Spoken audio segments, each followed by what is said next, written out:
తిడుతూ తిడుతూ తిడుతూ వీళ్ళు వ్యవహరించిన తీరు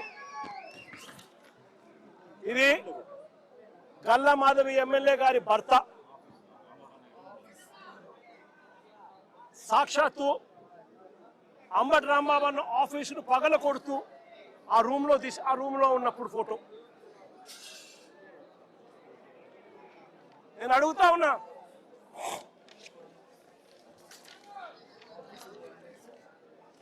అంబటి రాంబాబు అన్న ఆఫీసును కాలుస్తా ఉన్న ఫోటో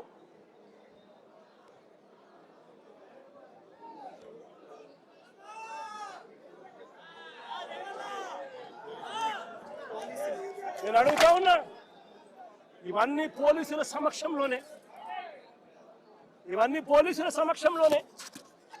5 గంటల నుంచి ఇవన్నీ జరుగుతూ ఉంటే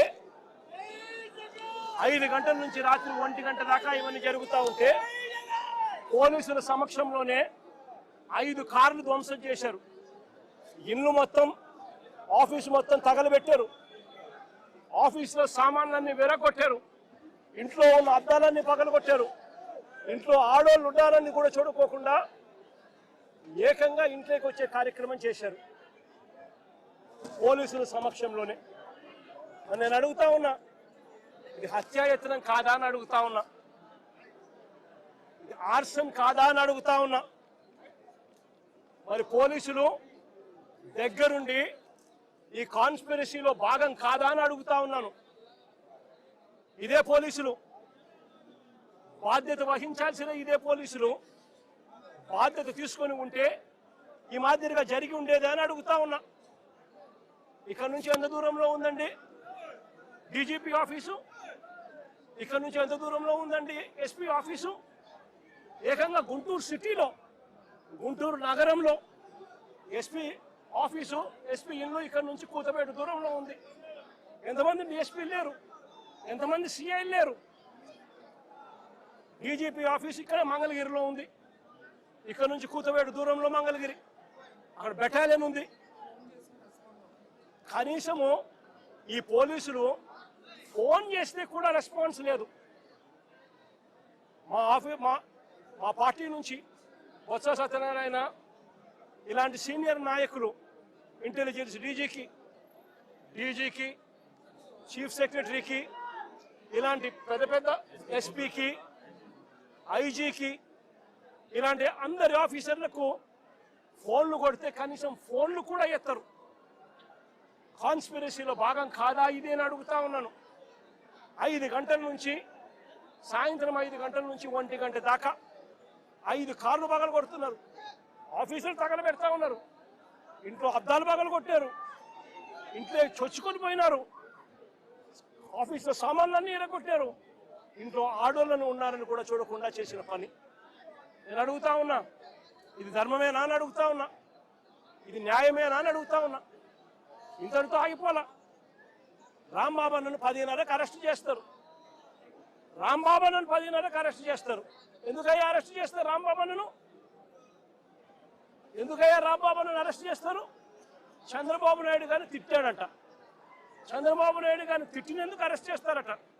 మరి చంద్రబాబు నాయుడు గారు తిట్టినందుకు రాంబాబు అన్నను అరెస్ట్ చేసినప్పుడు మరి రాంబాబు అన్న ఇంటికి వచ్చి రాంబాబు అన్న కుటుంబ సభ్యులను హత్య చేయాలని ప్రయత్నం చేసి 5 కార్లు ధ్వంసం చేసి అద్దాలన్నీ పగలగొట్టి ఆఫీసుకు నిప్పంటించి చేసిన ఈ ఎమ్మెల్యే గారి భర్త సమక్షంలో ఇక్కడే జరిగితే వాళ్ళ మీద ఏం యాక్షన్ తీసుకున్నారు? స్టేషన్ బెయిల్ ఇచ్చి పంపించినారు. అదే చంద్రబాబు నాయుడు గారిని తిట్టాడు అని చెప్పి రాంబాబు అన్న తర్వాత మీడియా సమక్షంలో 1 గంటకి ఇన్సిడెంట్ జరగక మునిపే వివరణ ఇస్తూ తాను చింతిస్తూ వివరణ ఇచ్చినప్పటికీ కూడా రాంబాబును ఇంటి మీద అటాక్ చేసి రాంబాబును ఈ మాదిరిగా చేసిన దానికి వీళ్ళు మనుషులేనా అని అడుగుతా ఉన్నా. ఇది జంగల్ రాజ్ కాదా అని అడుగుతా ఉన్నా. పక్కన జోగి రమేష్, మరుసటి రోజు జోగి రమేష్ ఇంట్లో పోలీసులు మళ్ళీ అక్కడే పోలీసుల సమక్షంలోనే. అది కూడా అంతే. ఏకంగా పెట్రోల్ బాంబులు, అంటే పెట్రోల్ పోసిన బాటిళ్లలో, ఏకంగా బాటిళ్లలో పెట్రోల్ పోసుకొని ఆ బాటిళ్లను ఇంట్లోకి చుట్టా ఉంటారు. జోగి రమేష్ ఇంట్లో కూడా 2 గంటల నుంచి, మధ్యాహ్నం 2 గంటల నుంచి 5 గంటల దాకా దాదాపుగా 300-400 మంది అక్కడ ఒక చోట అక్యుములేట్ అవుతా ఉన్నారు.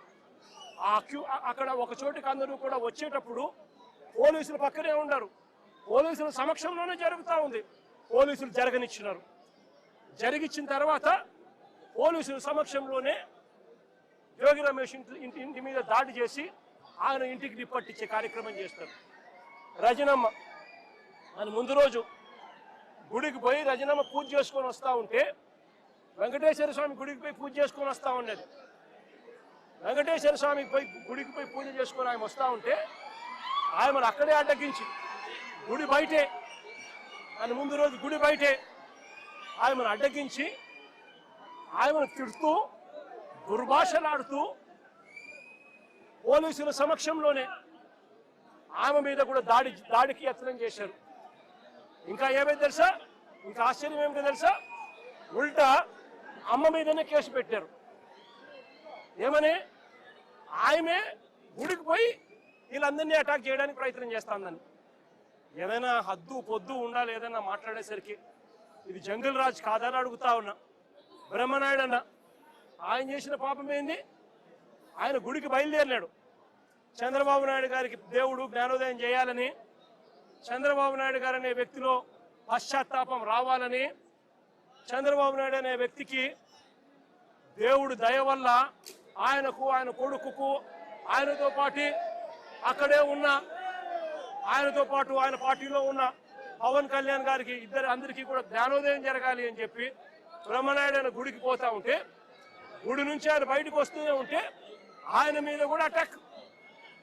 పోలీసుల సమక్షంలోనే ఆయన మీద కూడా దాడి. నేను అడుగుతా ఉన్నా, కాకాని గోవర్ధన్ అన్న విషయం అయితేనేమి, ఇంకా వీళ్ళందరి విషయాలు అయితేనేమి, తప్పు చేసేది చంద్రబాబు నాయుడు చేస్తా ఉన్నాడు. తప్పుడు ఆరోపణలు చేసింది చంద్రబాబు నాయుడు చేస్తా ఉన్నాడు.